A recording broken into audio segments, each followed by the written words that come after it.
questions.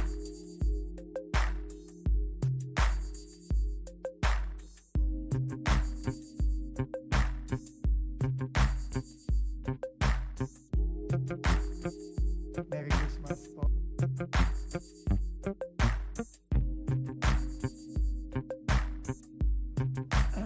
Magandang umaga po. Merry Christmas po sa inyong lahat. I'll try to make the presentation quick so that I can take more questions kasi we have to fly to Bukidnon to inspect the Buda Road, the Davao Bukidnon Road. Hopefully by January mabubuksan na natin yon through the efforts of Yusek Lara and the regional office there na mukhang mabilis magagawa. No? So record time yun, wala pa atang 2 buwan yun. Sige, so we can start. So let me just begin by saying, it's been a long 3.5 months. Hindi nga ako makapaniwalang 3.5 months. But tingin ko naman, kahit papano yung mga direktiba ng Pangulo, marami naman tayong mga natupad doon sa mga inutos sa atin nung nagsimula tayo nung September. Pero hindi pa tapos. Madami pang kailangan gawin. Mahaba pa to. Lalong-lalo na yung mga reformang kailangan natin gawin. Nag-uumpisa pa lang tayo. And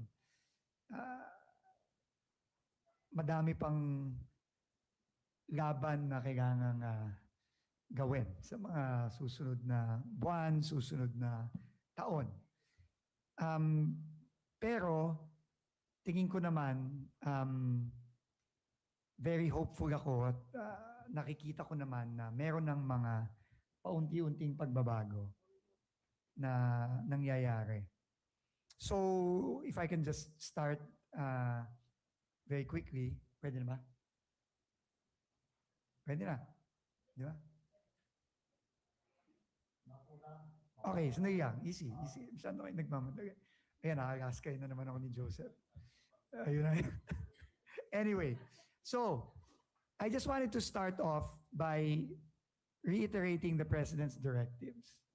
No? And no better person to reiterate that than the President himself. So, let's just watch this. This was taken from one of his presentations, press conferences the past month.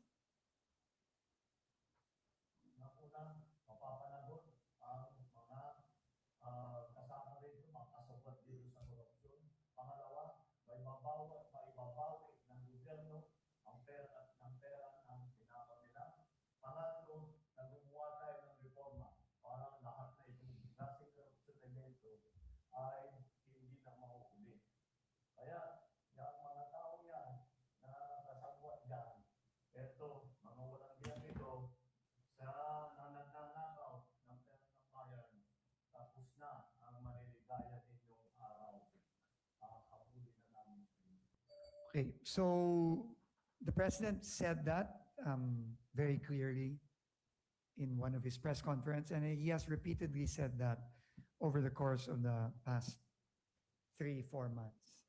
And yan, even in private, lagi niyang sinasabi sa atin yan. And tatlo lang naman talaga paulit-ulit kong sinasabi ang direktiba ng Pangulo.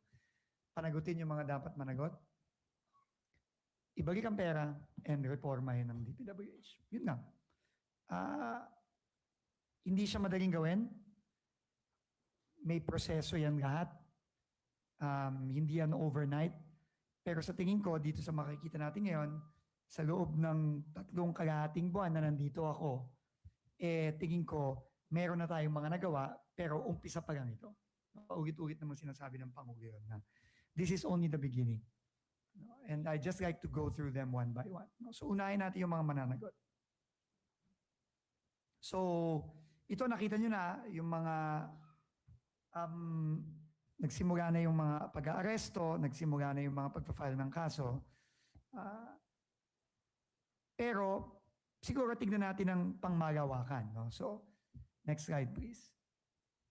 Right now, 87 na tao na ang nagrekomenda ang ICI at ang DPWH ng kasamang DOJ ng mga charges of plunder, malversation, anti-graft, bribery, and others.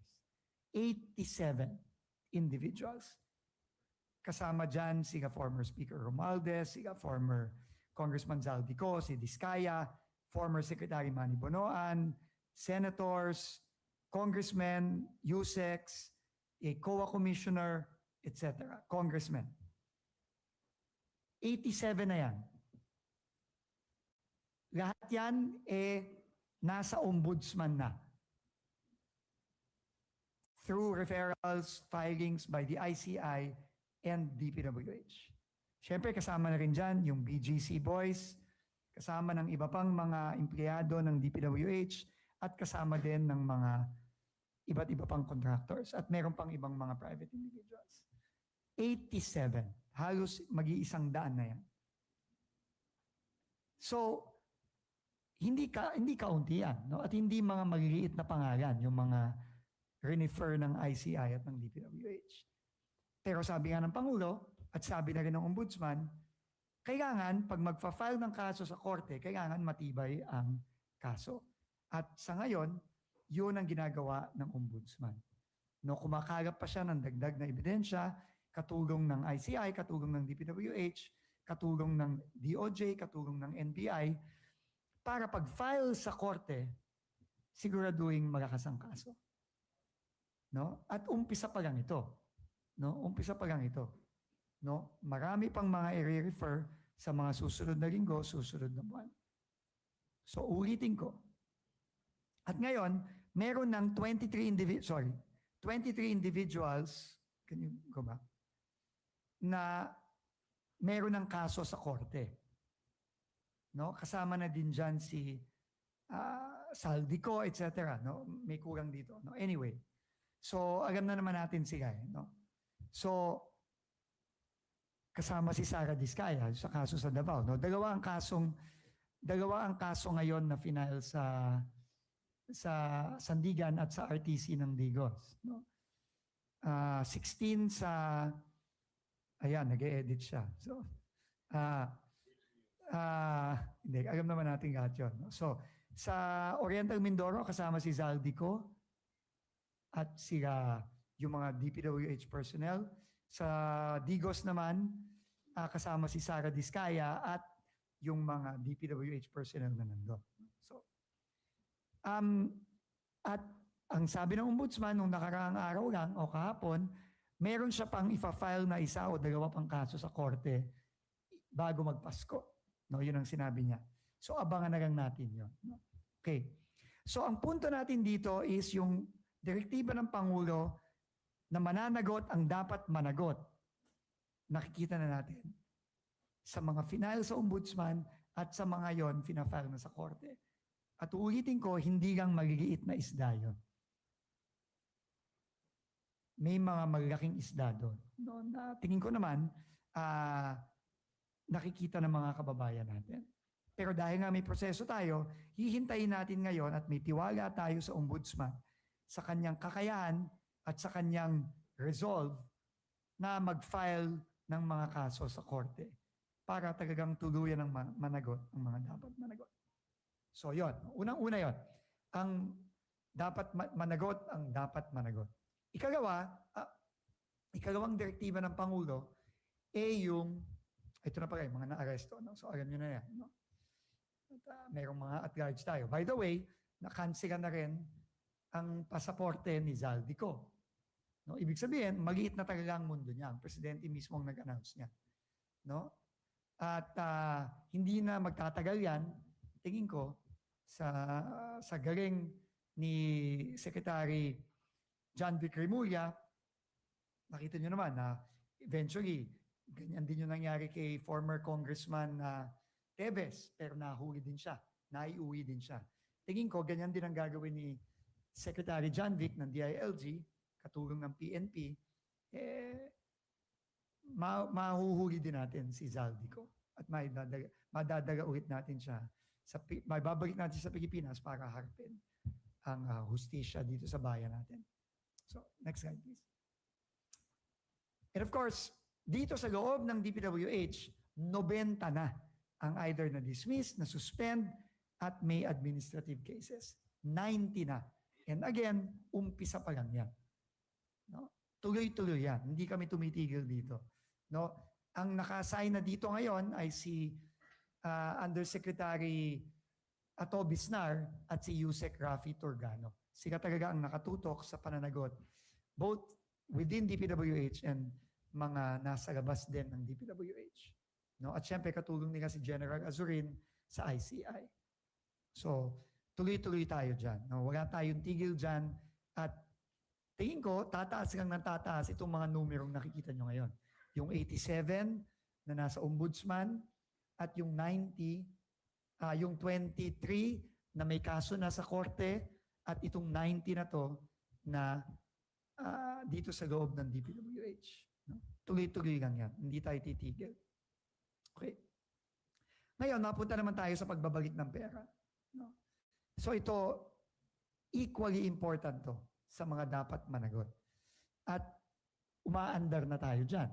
No? Alam nyo naman, 13 billion na ang na frozen, na freeze na assets. No? 13 billion in frozen assets. Next slide, please. Sorry. May naibalik na parang 150 million to date na voluntary binalik. Si Alcantara, si Opulencia. At may mga balita kami na meron ding iba pang magbabalik na mas mataas sa kanila. No? Aside from the two. No? Pero hintayin na lang natin yon. At may balita din na si Alcantara magbabalik ulit ng I don't know, ilang daang milyon. No? So, kasi kung tatanungin niyo ako, napakaliit nito, napakanipis nito. Kasi yung 100 million na yan, kurang pa yan doon sa tinapon nila sa casino eh. Di ba? Sabi nila, 300 million daw, casino pa lang yun. So, manipis yan. Dapat magbalik pa yung mga yan. No? Pero, tingin ko yan ang ginagawa ng ombudsman at ng DOJ ngayon sa pagkakausap nila kaya sa mga hawak na nila. Next slide, please. At alam nyo naman, 48 million o close to 50 million na yung naibebenta at tuloy-tuloy lang. No? Hinihintay ko lang yung Rolls Royce ang hinihintay ko. Mabenta. No, yung payong, yung mahiwagang payong ang hinihintay ko. Sino kaya ang ang mananalo sa pagkuha ng mahiwagang payong na Rolls Royce? Yun ang inaabangan natin lahat. So, pero tingin ko aabot din tayo doon. No? Magandang gawing museum piece yung Rolls Royce na yun. So, tuloy-tuloy. And then, sinabi ko nga, 13 billion na ang assets na na-freeze. No?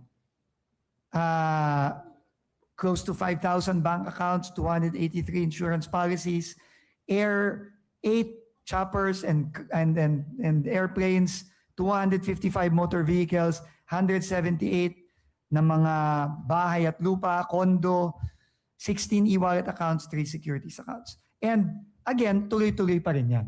Lalaki pa ng lalaki yung numerong yan. No, at abangan na lang natin ang mga susunod na gagawin ng AMLAC kasama ang DOJ. Next slide, please. And of course, we have forged partnerships para kasama na rin to sa reforma with the Insurance Commission, with the AMLAC, and the Philippine Competition Commission. So, tuloy-tuloy tayo dito. No? Pero, while importante talaga na managot yung mga dapat managot, makulong yung mga dapat makulong, maibalik ang pera, importante din na gumawa tayo ng mga reforma para hindi na maulit ito. No? And I think ito talaga sa mga susunod na buwan, lalo na papasok ng 2026, ito ang kailangan talaga nating tutukan. Yung pagre-reforma natin sa DPWH. Dahil napaka-importante po ng DPWH sa buhay ng mga kababayan natin. Yan, yung mga tulay, yung mga kalye, yung pagre-rehab ng EDSA, finally, ng maayos, ng tamang presyo, tamang quality, yung Oplan kontrabahan natin, yung mga kinakailangan nating flood control sa Cebu, lahat yan. Kailangan nating tutukan din. No? By the way, on Cebu, nakalimutan ko lang, I made an announcement on Radio Veritas last Friday. Sa January, I think magiging ready na ang ICI at ang DPWH dun sa report ng mga gagawin nating pananagot sa Cebu.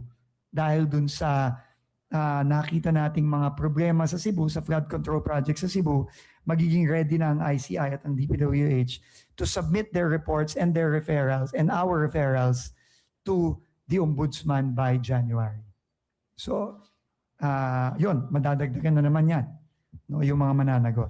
So, ano ba yung mga reformang nagawa natin? Ano yung mga reformang gagawin pa natin? Unang-unang reforma, yung pinakamalaki yung transparency portal at yung pagbababa natin ng presyo ng materyales. So yung transparency portal na relaunch mismo ng Pangulo, napaka-importante nito. Kasi hindi naman magagawa yung pagnanakaw dun sa scale na nakita natin kung may transparency. Mahirap magnakaw ng ganon at mangloko kung out in the open lahat. Madaling magnakaw kung lahat sikreto. Kaya nga talagang sinadya ko yung Bulacan 1st District Office, sinadya ko yung mismong kwarto at table mismo na naglatag sila ng pera doon.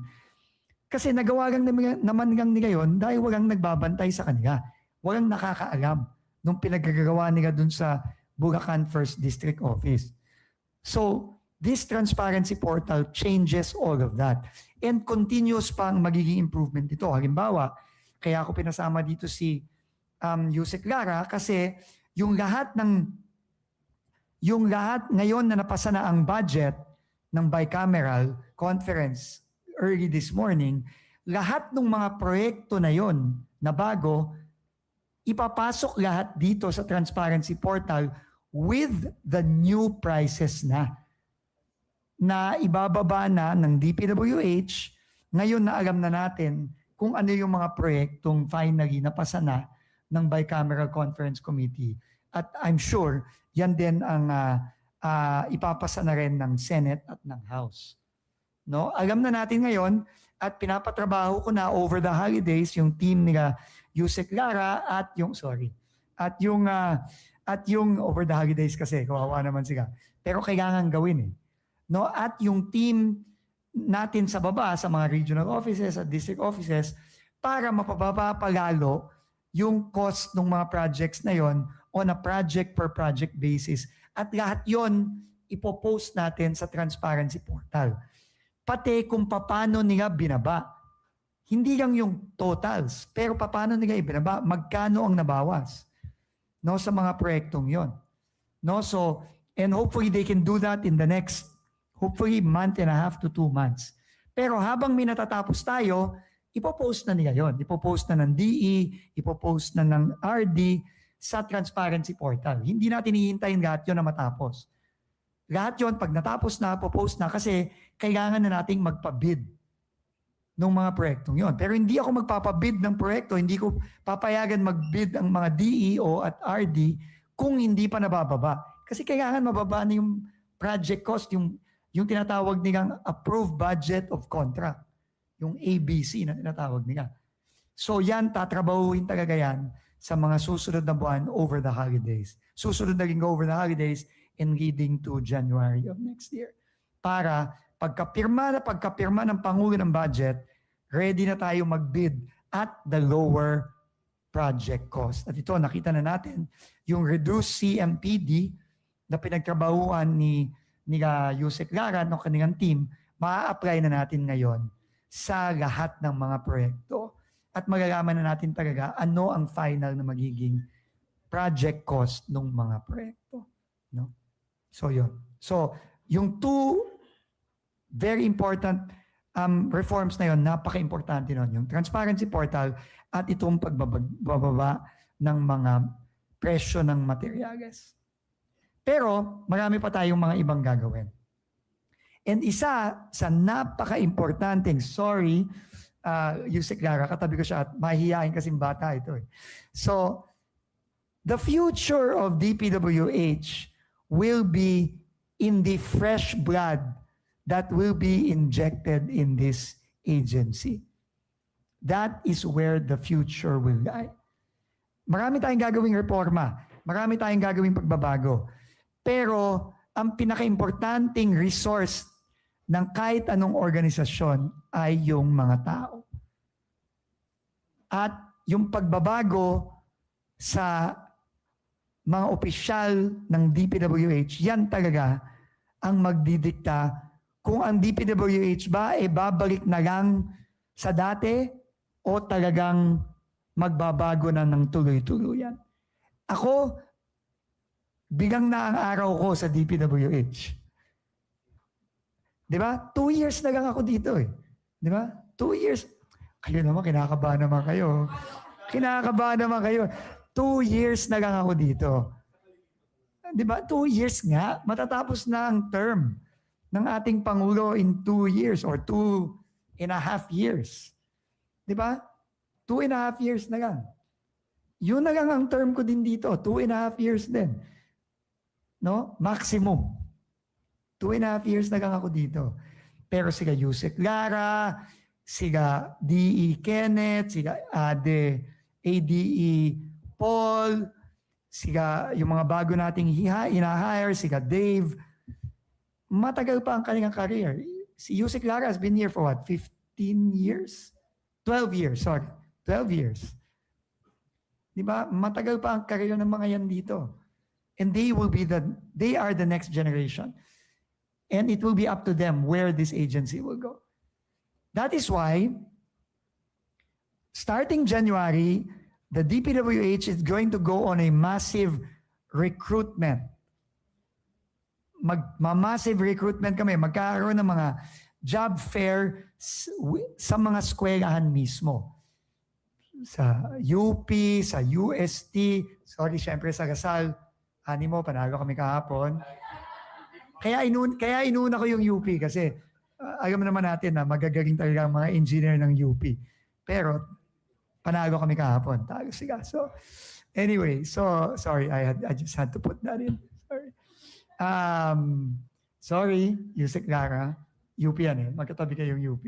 So, next year na lang ulit. So, January, magsisimula na kami ng mga massive recruitment sa mga schools. Sa UP, sa UST, sa Lasal, sa Ateneo, sa Mapua, sa FEU, PUP, UE, all over. Sa hindi lang sa Metro Manila, kundi sa iba't ibang lugar sa Pilipinas. Mag-recruit tayo ng mga engineer, mga accountant, para talaga mag-infuse na tayo ng fresh blood.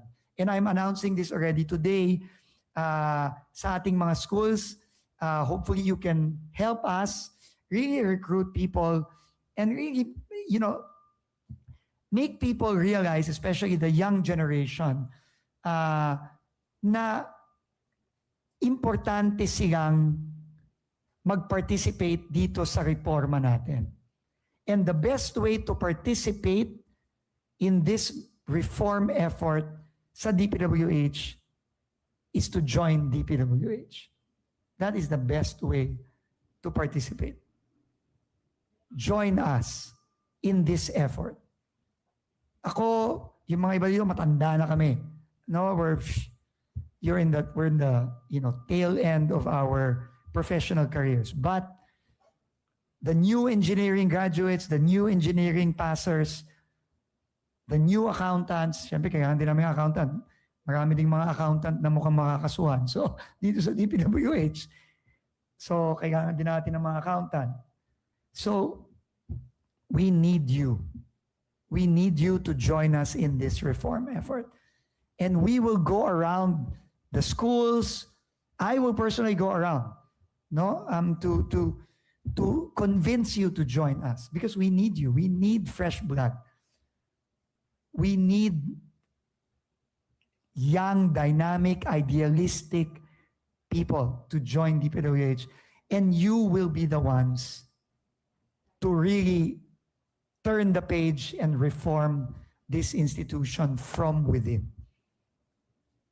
Not just in the next 2 years, but in years to come. So that is our big push in January. We will ask our young blood here, like Yusek Lara, to also give career talks. Dadalhin ko siya sa Gasal. Sa Gasal siya magsasalita.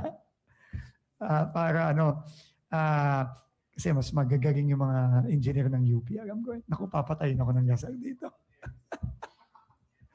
Papatayin ako ng mga kapwa ko Gasalista dito. Pero, of course, UP is still up there. No? Kayo pa rin ba ang number 1 sa board? Kayo pa rin ba? Hindi na kayo nagtatap? Oh, sorry. I stand corrected. Hindi na pa kasi ka nagtatap. So, hindi na pala UP ang number 1 sa engineering ngayon. So, but, I mean, kidding aside, I think, this is very serious. We really want to find the best and the brightest out there and really bring in, young blood and fresh blood, idealistic blood to the DPWH. We will start in January. We have to figure initially, we have to figure in about 2,000 positions. So, pero sabi ko nga, yung 90 na DPWH officials na either nakasuhan o nasuspend, dadami pa ng dadami yon. So, abutin din ng ilang daan yan. So, kailangan talaga namin mag-recruit. So yan. So, that's very important. And just finally, sorry, we don't have a lot of time, but I'll just go through the other things that we have done over the last 3.5 months. Obviously, Oplan Contrabaha is very important, launched by our president in Metro Manila, in Cebu, and in Bacolod. So this is Bacolod, and then Cebu. No? And then I just wanted to tell you where else we're going to go in the next months. We're going to go to Rojas, Bulacan, Pampanga, Cavite, Laguna, Pangasinan, Cotabato City, and the area in the Rio Grande River Basin in Cotabato, Maguindanao area, Cagayan de Oro, and others. No? Ang dami nating pupuntahan kasi ito talaga kailangan natin to. Lagong-lago na wala tayong locally funded flood control projects sa 2026. So talagang kailangan nating i-launch ito at gawin ito habang hindi pa umuulan papasok ng 2026. So these are the other areas na mag-launch tayo sa January. Okay. Other things that we have done, yung post-disaster repairs, no, napaka-importante nito. No? At dito din pinapakita natin kung ano ang posible.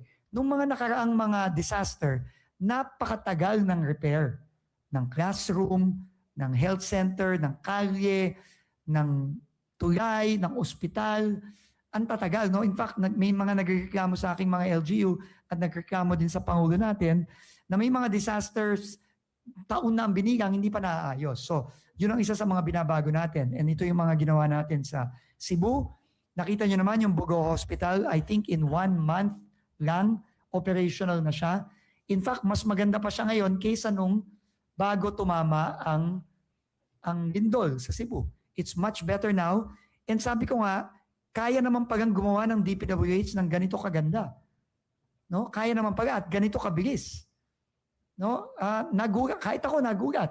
I did not expect the speed and the quality of the work. No? Pati yung hospital administrator, nagulat siya. Yung hospital niya, mas maganda pa ngayon kaysa bago tumama yung lindol. So, kaya naman pala. So, kailangan ngang consistent. No? Gagawin natin to sa lahat.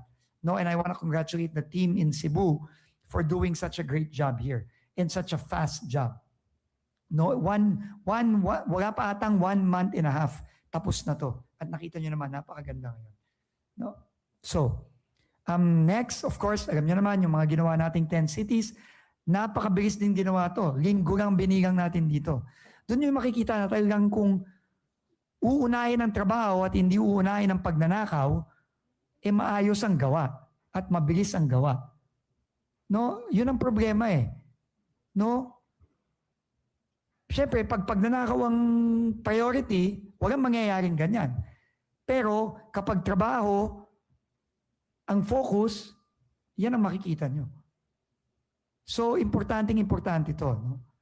So, it is a change not just in the way we do things, but it is a change in mentality. It's a change in values. Values ang pinag-uusapan natin dito eh. If we will value the work more than anything else, you will get results like this. No? So, yun ang very important. And again, ulitin ko, ang hope talaga natin nasa mga bata. Yun ang hope ng DPWH. Ito, yung mga Masbate School repairs. Record time to, na-shock si Sexani Angara. Kasi dati nga taon ang binibigang dito para ma-repair. Pero ito, ginawa 2 buwan lang. Yan yung mga ospital sa Masbate, yung mga eskwelahan. No? So ito this is Katil Hospital in Davao. Yung Masbate School repairs done in 2 months. Ito yung Katil Hospital sa Davao. Yun yung video na yon. Ito yung Davao Oriental earthquake na nasira yung ospital. No, makikita nyo 50% na matatapos na to ng end of January. Can you go to the video? I think that's the one. That's not Masbate. The video of the hospital there. Not that one. Forward nyo lang. Yan, that's the Katil Hospital inside.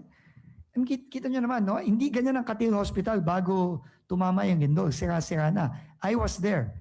I visited that hospital. Hindi siya ganyan. Tingnan nyo naman kung gaano kaganda. Di ba? Kasi nga, inuuna yung trabaho. Di ba? So, next, sige.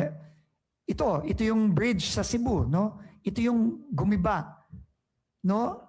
Temporary bridge pa lang to, but it was done in a few weeks. A few weeks lang yan. Nagawa. Yung sa, what's the next one? Yung San Juanico, pinaspasan talaga yan. No, talagang pinaspasan yan, no?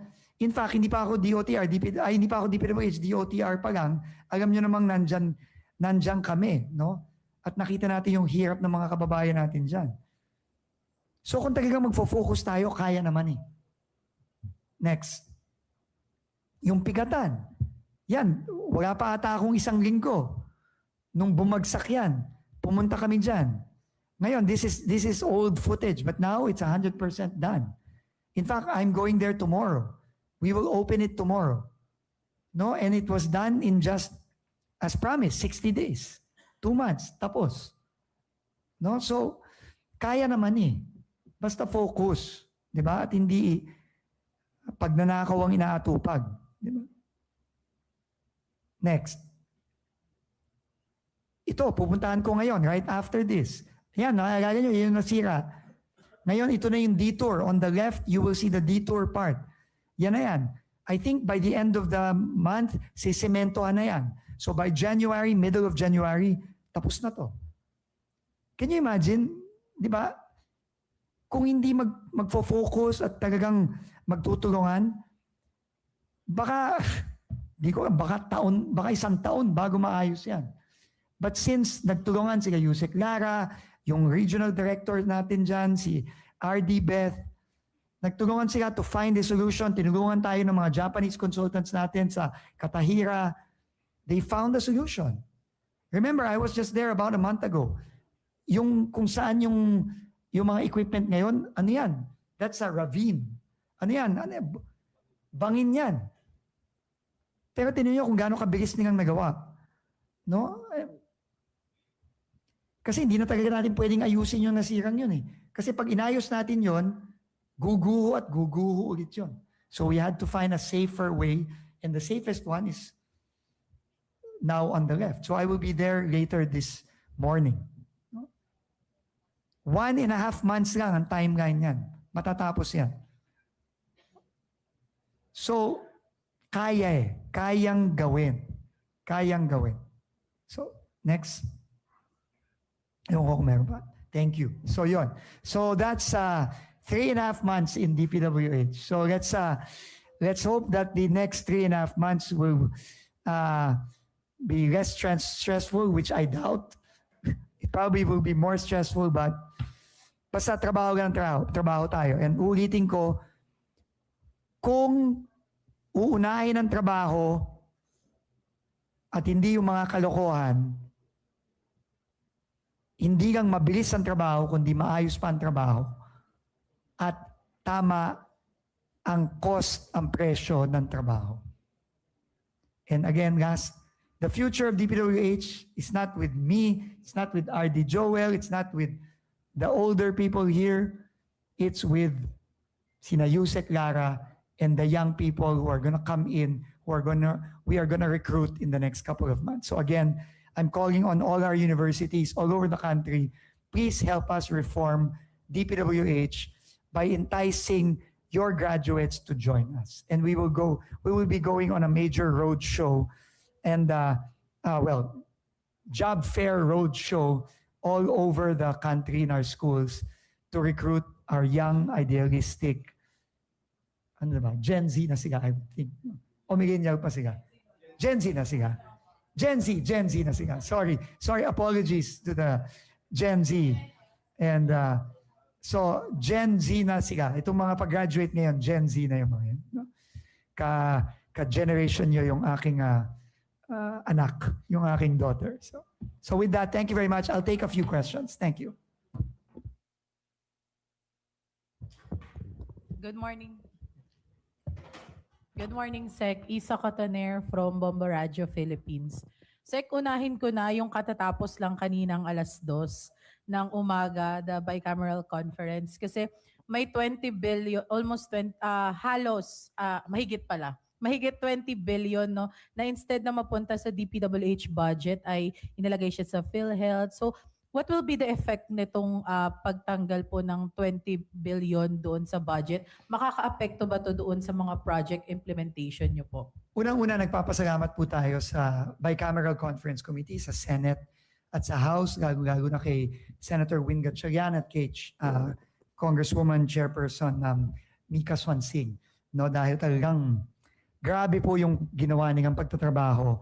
And kitang-kita naman yung transparency at yung openness, no, na ginawa nila, which is unprecedented. So congratulations to the Senate and the House for a successful bicameral conference. The DPWH budget, I think it's 529 billion, which is 40% lower than the 881 billion originally proposed in the NEP. More than 300 billion pesos lower. No? And okay lang yon.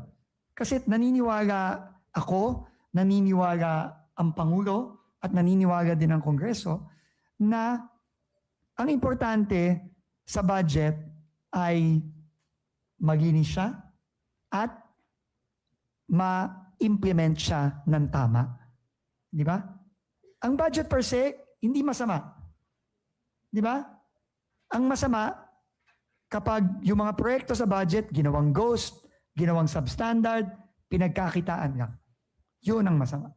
At yun ang nakita natin itong nakaraang mga taon, nakaraang mga dekada na. At yun ang commitment ng administrasyon ni Pangulong Marcos na itong parating na 2026, kahit na bumaba yan ng 40%, yung budget na yan ay mapupunta lahat sa mga kababayan natin para sa mga tamang project na makakatulong sa kanila. So to answer your question, we will make do with what the Senate and the House has approved. Gagawin natin yan. Gagamitin natin ng tama ang budget na ipinagkaloob sa atin ng ating Kongreso. At yan ngayon ang aming trabaho ngayon. So magsisimula na kami ngayon. Alam na natin ano yung mga proyekto, magsisimula na kami ngayon. At magsisimula kami sa trabaho, kahit na wala pang 2026, by applying the new construction materials price data, yung bagong cost of materials, sa lahat ng mga proyekto na inapprove ng ating Kongreso. So gagawin na yon ng ating ni Yusek Lara and team, kasama yung ating mga implementing offices, at yan lahat ay papublish natin come January sa transparency portal para makita ng lahat. And then, magi-implement na tayo ng tama. Pero Sec, hindi ba mako-compromise yung quality ng projects considering na bumaba nga po yung budget nyo? Kasi yung last time na sinabi nyo, for the 45 billion, baka may mga hindi kasing projects na unimplementable. Magagaman natin yan kapag ginawa na nila Yusek Lara yung kanilang trabaho. Iisa-isay nila yan. Iisa-isay na natin. Ngayon, kung merong kulangin, may marami naman pwedeng gawin. Pwedeng i-modify, di ba? Or pwede kung meron tayong savings, which I'm quite confident magkakaroon tayo ng malaking savings sa 2026, pwedeng gamitin yon para mabuo yung mga proyektong kukulangin. So, meron namang rules dyan.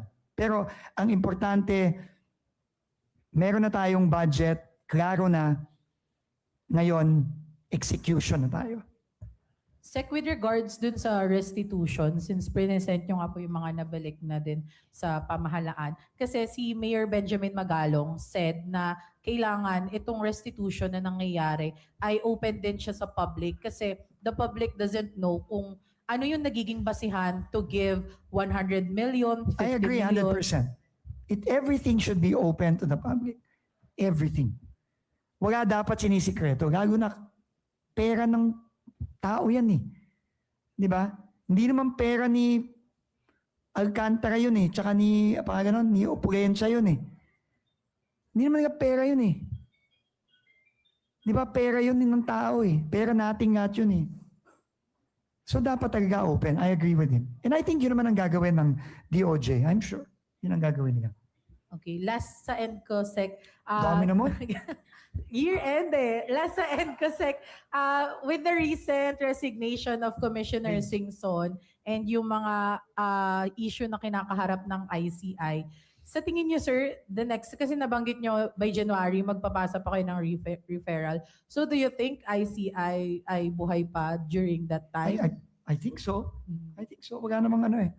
Di ba? I mean, I think tuloy-tuloy naman ang trabaho eh. Di ba? Especially kami. Ang katrabaho talaga namin si General Azurin eh, sa investigasyon. Katrabaho nila Yusek Bisnar, nila Yusek Torgano. Yan, tuloy-tuloy yan. Hindi humihinto yan. No? And in fact, meron na kaming mga nakapila na mga base sa mga kanilang mga evaluation at validation ng suspected ghost projects para mag-refer na at mag-file. So tuloy-tuloy yan. Hindi tumihinto ang trabaho. Tuloy-tuloy lang. Thank you. Okay. Go ahead, Next. Lance. Hi, Sec. Lance po from Newswatch Plus. Sir, balikan ko lang po yung ifa-file natin na referrals sa Ombudsman by January sa Cebu. May mga personalities or contractors na ba tayong tinitingnan for this project? Meron, pero hindi ko mga masasabi kung sino. Hintayin natin yung filing. Okay, sir. Pero meron. Okay, sir. Aside from the Cebu project, sir, meron pa ba tayong ifa-file by next month, by January? Marami. Marami. Clue? Huwag na, hintayin nyo. Okay. Pang New Year na yun, year-end pa kami. Okay, Pang sir. New Year na yun. Sige sir, doon naman po sa recruitment program nung sa mga young engineers and accountants. Sir, paano yung magiging process nito? May magkakaroon ba ng parang memorandum of understanding with the schools para direct na yung... Hindi naman kailangan siguro. I don't think we need to do it so formally. I think, first of all, a lot of our graduates are going to be looking for jobs. Di ba? And alam mo naman, may mga sa eskwela naman, uso naman talaga ang mga job fair. So kami sasama lang doon. Kami makikipagkompetensya sa mga private companies para to recruit the best and the brightest engineers, accountants, etc. So Okay, thank you, sir. we will anong tawag doon? We will appeal to the idealism and the patriotism of the Gen Z graduates next year. Hindi mababa ang sweldo ng gobyerno. Yung mga entry, lalaban ang sweldo ng gobyerno sa private. Entry level. Sec, follow up lang dun sa Lalaban. question ni Lance. Sa tingin nyo ba hindi kayo may hirapan mag-recruit since parang meron ng stigma sa DPWH? That's why I said we have to appeal to the patriotism and idealism of the youth. We have to appeal. Alam ko, there is zero trust in this agency. Pero paano natin babaguhin kung yung mga idealistic, patriotic, Gen Z graduates natin hindi sasama sa atin? Kailangan. Kasi this is their government. This is their country. They're the ones, kami patapos na. Diba? Sir, Lawrence Tanong. So we have to do that. Lawrence Tanong, Sir, Radyo Pilipinas. Follow up lang din doon kay paano natin ma-filter or paano natin ma-prevent yung mga bagong students na to na papasok sa DPWH na hindi ma-influence ng mga natitira pa. Kasi Napakagandang tanong. for sure marami pang Henry Alcantara na nandito ngayon. Napakagandang tanong yan. Unang-una, Ayaw mo naman. Fear is a very powerful motivator. So, hindi lang para sa mga papasok dito, pero para sa mga nandito pa ngayon, siguro naman, ayaw nilang matulad kay Bryce, kay Mendoza, Alcantara, Pakanan, o sino-sino pa. Ayaw nilang matulad doon. Nakita nyo naman these people will spend most likely the rest of their lives in jail. I don't think they want that. So, unang-una yon, matuto na sila, matuto na kayo. Diba? Kasi siseryosohin namin to. Hindi to, tsaka umpisa pa lang yan. So, that's number one. Number two, I think the reforms will be critical. Transparency, pagbababa ng presyo, yung mga reforma na gagawin namin, by the way, on the budget na i-announce namin sa New Year, lahat yan. Yung strict monitoring, no? Lahat yan. Pero, nasa tao yan eh. Nasa tao yan eh. Kung ikaw ay magpapadala, nasa sa'yo yan eh. Di ba? So, kailangan din tibayan ng loob ng mga, lalo na yung mga bagong papasok dito. Huwag impluensya dito sa mga taong to na kita nyo naman yung ginawa. Di ba? Kaya again, we have to appeal to their idealism, to their sense of patriotism. Because if they will not come and help us, sino pa? Di ba? If the young generation will not step up, di ba? Who else will step up? No one.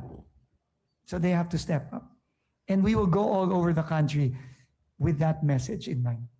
Sec, Lawrence Mercigan from the Business Mirror. Sir, ano yung magiging priorities natin for 2026 in terms of policy, projects, direction? Can you paint us a picture what we'll expect for with the DPWH for next year? New Year ko sana sasabihin yun eh. Kaya naman, New Year ko sana But just to be general about it, I'll give you more details in January. Our priority now is to be able to replicate yung mga nagawa namin nung mga bagyo, nung mga lindol, na pwede naman palang gumawa ng mabilis at ng maayos na proyekto ang DPWH. Yun ang aming magiging mantra next year at sa mga susunod pang taon. Pwede naman palang ganon. Pwede naman palang tama ang presyo. Pwede naman palang mabilis. Pwede naman palang quality. Pwede naman pala. So ba't hindi natin magawa yun sa lahat? At yun ang magiging mantra namin sa mga susunod na taon, susunod na buwan. Yung specifics, I'll get to that in the new year. I'll be very, very specific in the new year. Okay? Next question from Rain. Next question. Sorry, 2 more questions because we need to go to Davao. To go to Bukidnon. Sec Rainier from Philippine Star. Sec, Rainier, go ahead. sir, looking at the issue of yung built-in overprice because of the inflated construction materials price data.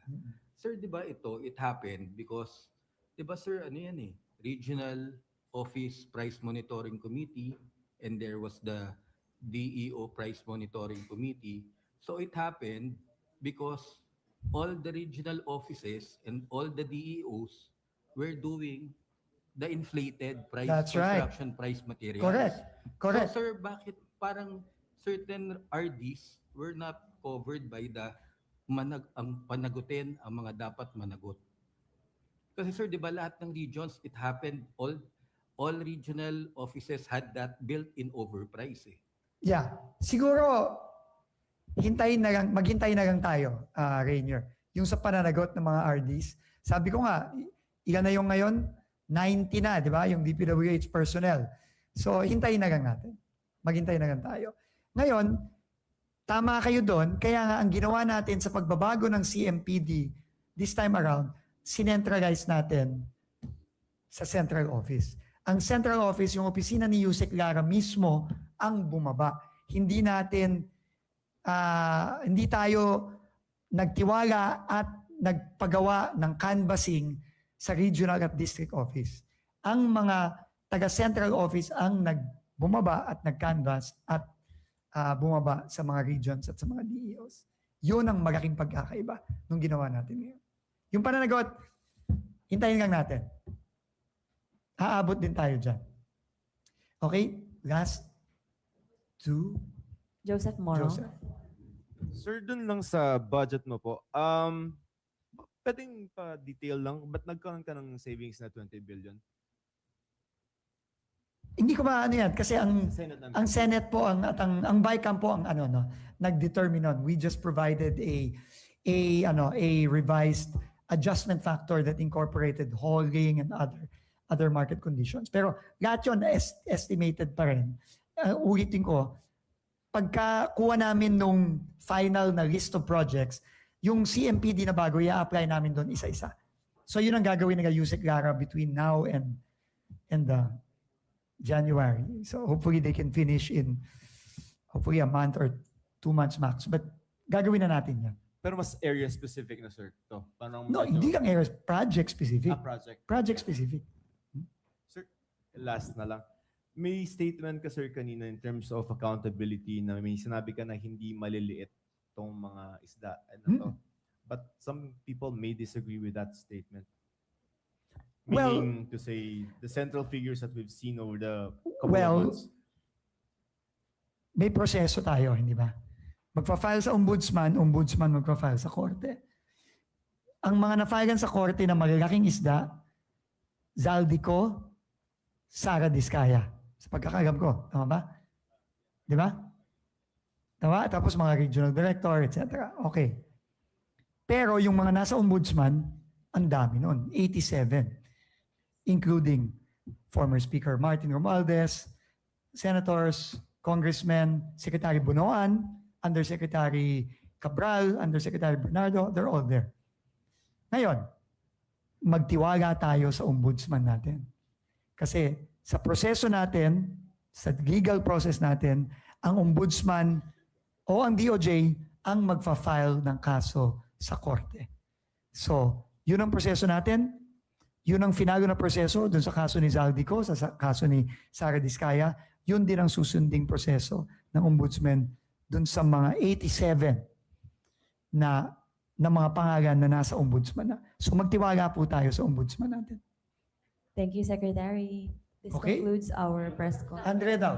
Andre na gangas. Sir, last na lang po. Yung dun sa 45 billion na ni-request natin earlier na mabalik po sa DPWH, parang do we know na po ilan yung, like based dun sa 500? Hindi pa namin nakikita eh. We have not seen the project. But remember, when I went to the BICAM, paulit-ulit ko din sinabi kung ano po ang ibibigay ng ating Kongreso na budget, yun po ang i-implement ng executive. Ganun naman po talaga ang proseso natin. So ngayon na nagpapasalamat tayo ulit sa ating bicameral conference committee at ngayon na meron na, then yun ang i-implement namin. Pero hindi pa namin nakikita. Hintay na. Sir, dun sa pagiging strict na lang po sa bidding, no, moving forward, paano po kaya natin i-balance? Kasi diba naka-ano din tayo, state of national calamity. Parang baka maging ano rin po yun to, yun yung mga speed up. Meron naman tayong very strict rules sa sa negotiated procurement, etc. No, tsaka sa iba pang mga procurement modes kapag national calamity, no. Pero ang pinaka magiging motivator natin para wala nang mangloloko, wala nang magnanakaw. Number one, I think the fear that is now here in the department na kapag kayo inahuli, kung anong nangyari sa mga nakita nyo sa video na yon, mangyayari din sa inyo. And pangalawa, yung transparency na ginagawa natin ngayon, na wala nang nagtatago, wala nang mga closed door meeting sa mga conference room, sa mga district offices na naglalatag ng pera, wala na yun. So, yun ang kailangan nating talagang tutukan ng mabuti. So, and that is what we will do. Thank you very much, Thank everybody. you, guys. Sorry. Second. Yeah, I'm not sure when nag-resign si Opurencia. I think a month ago or a couple of, basta more than a month ago, I think nag-resign. Pero ulitin ko sorry hindi porket ikaw ay nag-resign, nag-retire, wala kang o nagsole, wala kang pananagot Hindi ganun yun. Kung ikaw ay makasuhan, makukulong ka. Kahit na nag-resign ka na, nag-retire ka na, nag-sorry ka, mananagot ka pa rin. Okay? Thank you very much, everyone. Thank you po. By the way, we will make announcements on the EDSA rehab. We will post them, yung mga areas kung saan, at kung kailan, anong oras magtatrabaho, ipopost namin yun lahat at papadala namin sa inyo. No, para alam nyo eksakto kung saan magre-reblock, saan mag-aasfalto, lalo na during the holidays. Okay? Thank you very much, everyone. God bless. Merry Christmas, everybody.